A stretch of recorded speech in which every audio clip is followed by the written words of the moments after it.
السلام علیکم ورحمۃ اللہ تعالی وبرکاتہ۔ بسم اللہ الرحمن الرحیم۔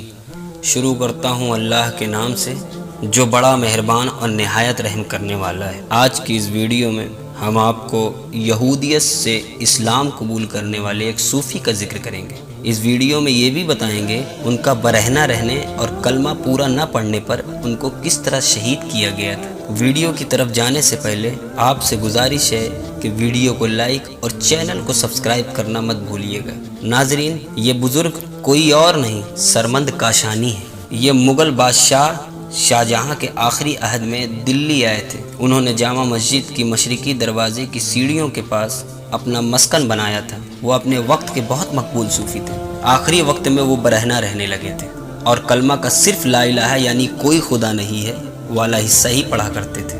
مغلیہ سلطنت کے قاضی کی شکایت پر پورا کلمہ نہ پڑھنے کی باعث اورنگزیب نے انہیں قتل کرنے کا حکم دے دیا۔ عصری کتاب سے پتہ چلتا ہے بادشاہ عالمگیر اورنگزیب کے حکم پر جامع مسجد کی سیڑھیوں کے نیچے چبوترے پر 1660 میں ان کا سر قلم کر دیا گیا تھا۔ صوفی سرمند کا مزار اسی مقام پر بنا ہوا ہے جہاں انہی کا سر قلم کیا گیا تھا۔ ہزاروں عقیدت مند اور مریدین اس مزار پر آتے رہتے ہیں۔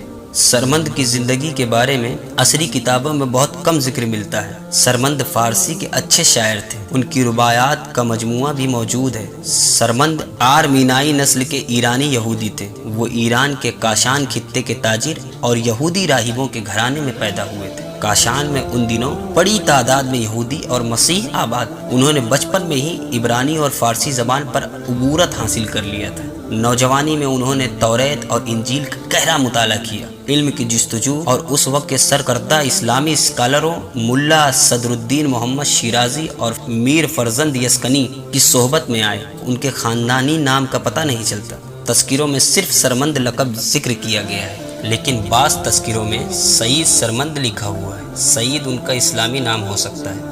دبستان مذہب کے مصنف نے انہیں اپنی کتاب میں محمد سعید سرمندی کے طور پر متعارف کرایا ہے۔ وہ یہودی مذہب اور صوفیانہ روحانیت کا امتزاج تھے۔ وہ آج کی تشریح میں کسی ایک مخصوص مذہب کے خانے میں فٹ نہیں بیٹھتے تھے۔ عصری کتابوں میں ان کا ذکر اکثر یہودی تاجر، سرمند یہودی، یہودی صوفی اور یہودی دہریہ کے نام سے کیا گیا ہے۔ کہا جاتا ہے کہ سرمند لاہور اور حیدرآباد ہوتے ہوئے دلی پہنچے۔ اس وقت تک ایک صوفی کے طور پر ان کی شہرت پھیل چکی تھی۔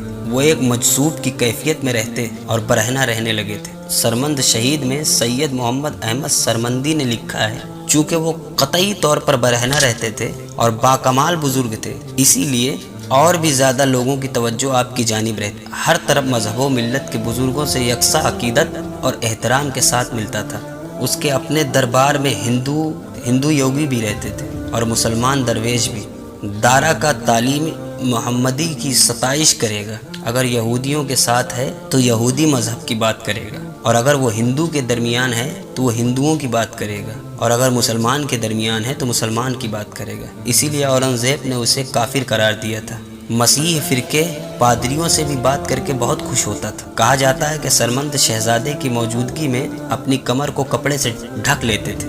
دارا شکوہ چونکہ جوگیوں اور سنیاسیوں کو عارف باللہ سمجھتا تھا اور صبح اٹھ کر سورج کو پانی چڑھاتا تھا۔ یہ باتیں ایسی تھیں جن سے اورنگزیب جیسا کٹر سنی عقیدہ رکھنے والا سخت متنفر تھا۔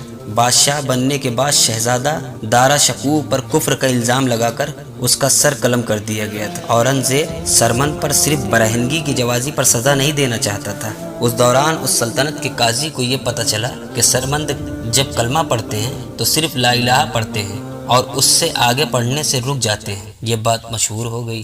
قاضی کو ذات ملا۔ جب قاضی نے سرمند سے اس کا سبب پوچھا کہ اس کے آگے کیوں نہیں پڑھتے، تو سرمند نے جواب دیا کہ میں ابھی نفی کی منزل تک پہنچا ہوں۔ جب خدا کا دیدار کر لوں گا تو اس بات کے لیے پورا کلمہ پڑھ لوں گا۔